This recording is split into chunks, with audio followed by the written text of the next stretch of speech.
Breaking news. ఫిరాయింపు ఎమ్మెల్యేల అనర్హతపై speaker గడ్డం ప్రసాద్ ఛాంబర్లో విచారణ ప్రారంభమైంది. ముందుగా ఎమ్మెల్యే ప్రకాష్ గౌడ్ పిటిషన్పై విచారణ జరుపుతున్నారు. నలుగురు ఎమ్మెల్యేల అనర్హత పిటిషన్లపై ఇవాళ్టితో విచారణ పూర్తవుతుంది. ఇప్పటికే పార్టీ మారిన నలుగురు ఎమ్మెల్యేలు కాళే యాదయ్య, గూడెం మహిపాల్ రెడ్డి, ప్రకాష్ గౌడ్, బండ్ల కృష్ణమోహన్ రెడ్డిని బీఆర్ఎస్ న్యాయవాదులు క్రాస్ ఎగ్జామినేషన్ చేశారు. అయితే ఫిరాయింపు ఎమ్మెల్యేలు ఇచ్చిన సమాధానాలపై పిటిషనర్లుగా ఉన్న బీఆర్ఎస్ ఎమ్మెల్యేలు అసంతృప్తి వ్యక్తం చేశారు. ఫిరాయింపులకు సంబంధించి వాదనలు వినిపించేందుకు అవకాశం ఇవ్వాలని స్పీకర్ను కోరారు.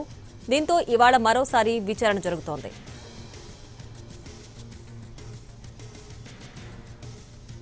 అంటే ఇదే అంశానికి సంబంధించి పూర్తి డీటెయిల్స్ మా ప్రతినిధి చారి ఫోన్ లైన్ అందించడానికి సిద్ధంగా ఉన్నారు.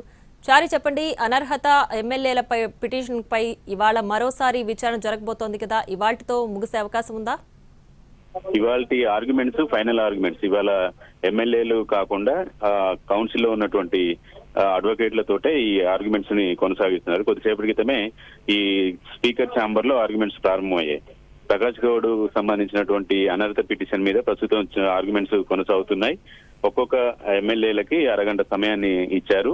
ఈ రోజు 2 గంటల వరకు ఈ విచారణ ముగించాలనుకుంటున్నారు. మొదటి విడతగా ఇచ్చినటువంటి నలుగురు ఎమ్మెల్యేల అనర్హత పిటిషన్లకు సంబంధించినటువంటి విచారణ ఇవాళ ఫైనల్ గా వినబోతున్నారు. దీనికి సంబంధించినటువంటి అంశం ఏంటంటే వెంటనే ఈ నలుగురు ఎమ్మెల్యేలకు సంబంధించినటువంటి తీర్పుని ప్రకటిస్తారా లేదంటే రిజర్వ్ చేసి పెడతారా అనే దానికి సంబంధించి కొంత సస్పెన్స్ కొనసాగుతుంది. ఇవాళతో ఆ నలుగురు ఎమ్మెల్యేలకు సంబంధించినటువంటి విచారణ అయితే ముగించబోతున్నారు. Right Chari, thanks for the updates.